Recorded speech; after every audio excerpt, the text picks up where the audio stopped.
Hi guys, Justicias here. I want to provide you with a quick overview on the last PS2 patch and the two hotfixes released on the 2nd and 3rd of October. I won't cover every detail, but focus instead on things that I feel are important. This video is segmented into 4 parts: the Halloween event, gun optics changes and consequences on infantry play, experience changes and how to adapt to make full use of them, and finally some coverage on the 4 Revamp bases on Hossin. On top of that, some minor but noteworthy alterations are discussed briefly. Feel free to have a look at the video description. I linked the full official patch notes as well as the other sources I'm using in there, in case you're interested or need to check something specific. Okay, let's start with the Halloween event. First off, don't get your hopes up yet. This event is much like the Snowman Hunt, a generic paper chase. On top of that, the rewards for participating, namely Halloween-themed masks, are only seasonal and can only be equipped for the duration of the event. There's also a new directive tree especially for this event. If this hasn't discouraged you yet, I will give you some advice on how to improve your chances. First off, you need seeds to buy most of the Halloween items. These seeds drop when you destroy a pumpkin.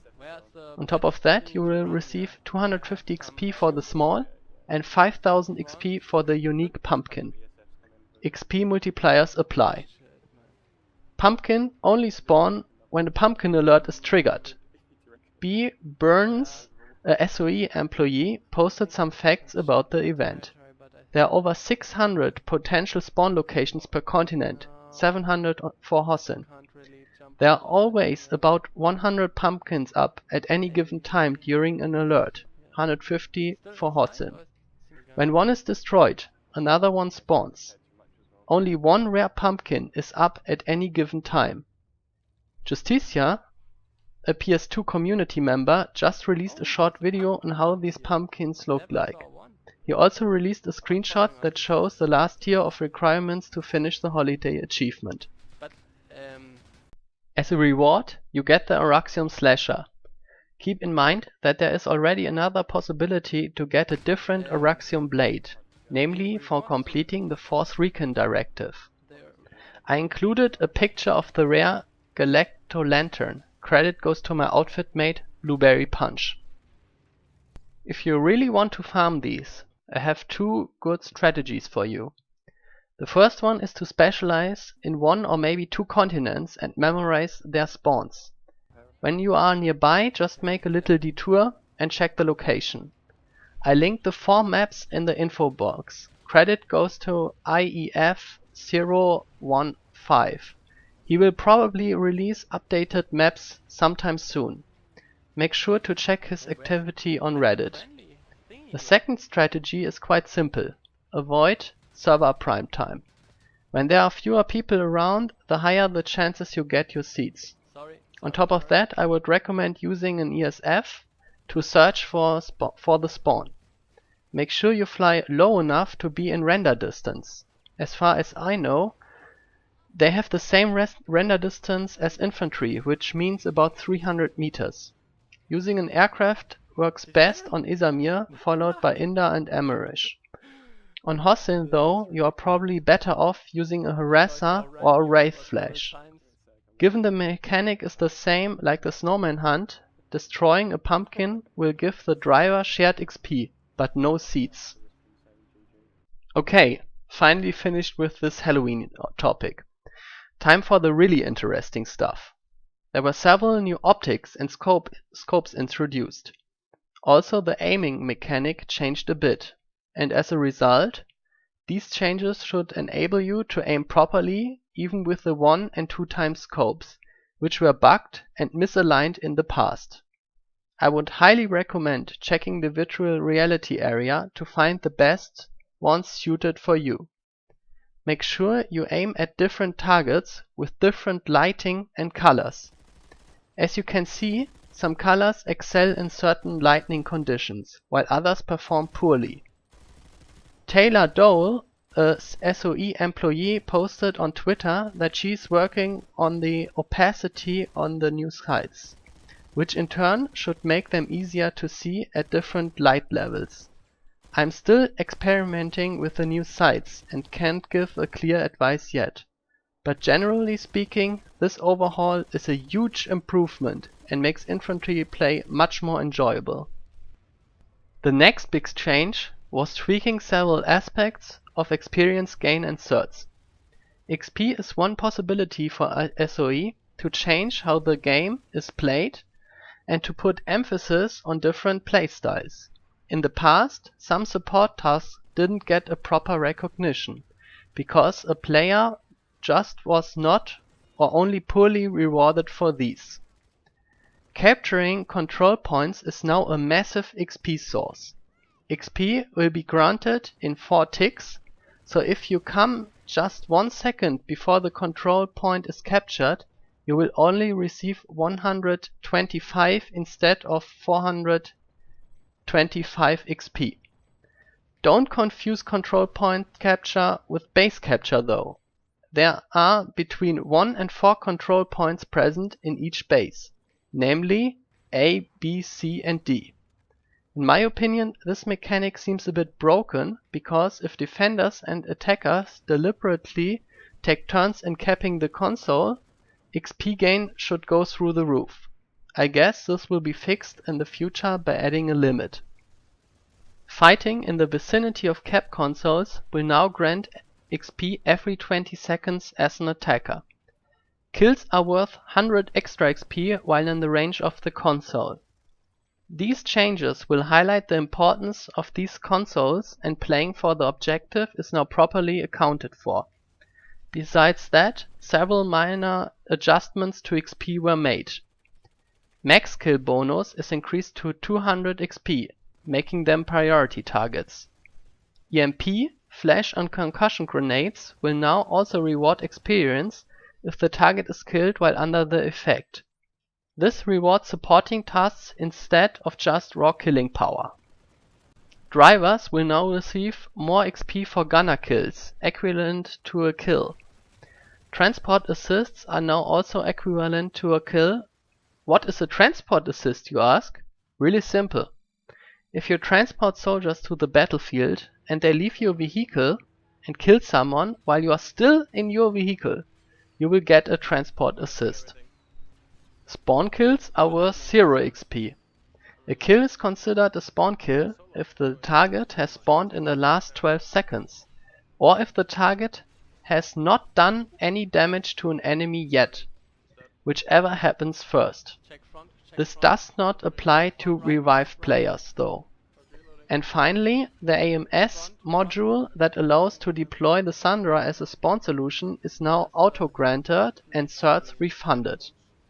To sum this up, fight near control console, make sure to stay within its vicinity.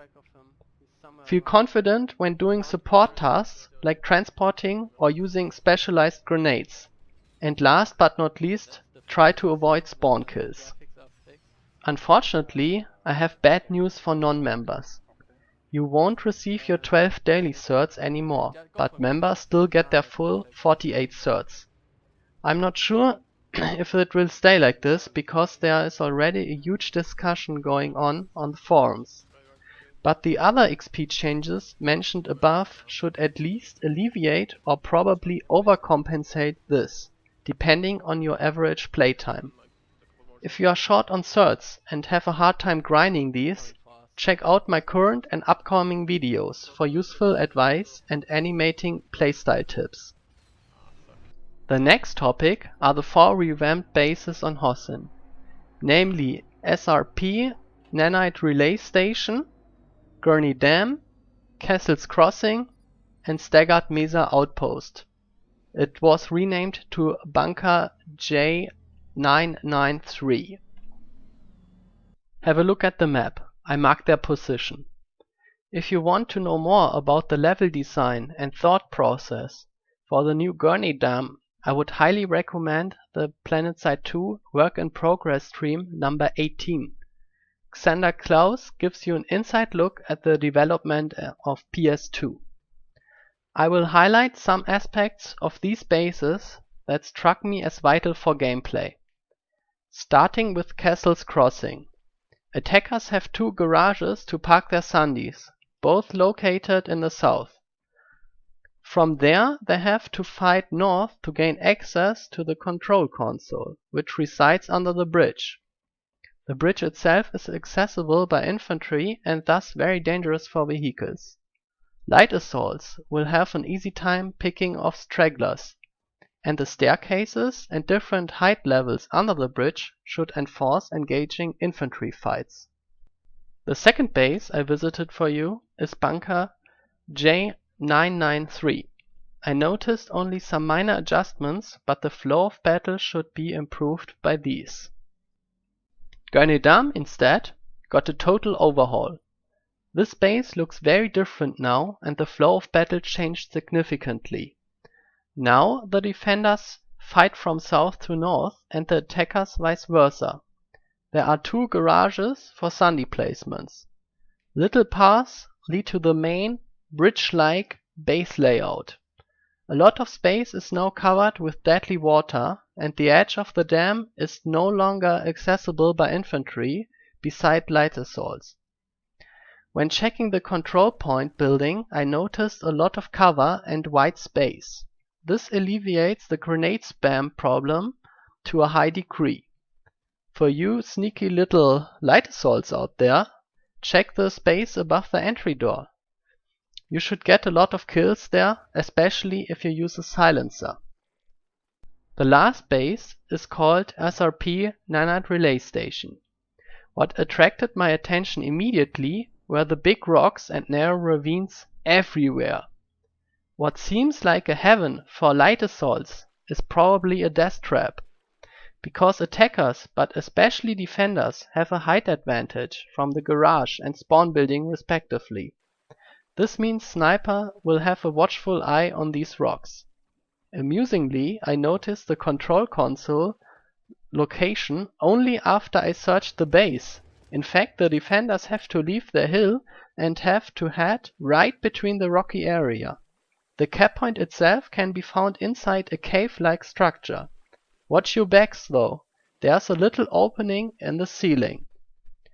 All in all, these bases look great, and I'm looking forward to play in these environments. I will end this patch overview with some minor but still important changes. The Flash all-terrain vehicle got some improvements, namely better handling and a 360-degree backseat. I bet we will see some sneak attacks executed with Wraith flashes using the Fury, and a heavy with a dumbfire launcher on the backseat. Don't underestimate these, and give it a try yourself. Here you can see the maximum angles for the backseat gunner. Also check the reload. If you happen to fire with your rocket launcher and switch back to the driver's seat, the launcher is reloaded for the next attack. For another rocket launcher reload trick, check my recent corresponding video. The cloaking graphic effects were improved across all graphic settings. This includes infiltrators as well as wraith flashes. Directives got an overhaul. There are some new trees introduced, as well as the ability to track your progress on the head-up display. This is quite nice if you want to check your progress towards a specific directive. A big controversy developed because of the Striker changes. The TR-specific rocket launcher, Striker, has now a dumbfire mechanic. Rockets will automatically lock onto hostile aircrafts if they pass within range. Amusingly, a Razor Mozzie using Afterburner can outrun the missiles. Thanks Ravwolf for helping me test this on the PTS. From my limited testing, the loss of the lock-on mechanic is hurting the Striker quite a bit, and the dumbfire mechanic is not that useful because the rockets are not launched that accurately to be effective on range against ground and infantry targets. On the forums there is already a heated debate going on. If you own this weapon, try it again and leave your feedback on the official forums, because it is very likely that this launcher will get tweaked again, and the developers need your input. Light bridge terminals got an overhaul. Every class can hack them now, infiltrators are just faster in doing it.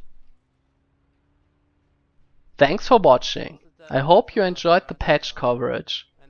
Leave your questions and constructive feedback below. I would highly appreciate a like, and if you feel like my content helped or entertained you in some way, consider a subscription. It is for free. Anyway, feel free to discover more Planetside 2 content on my channel. Sabotsas out.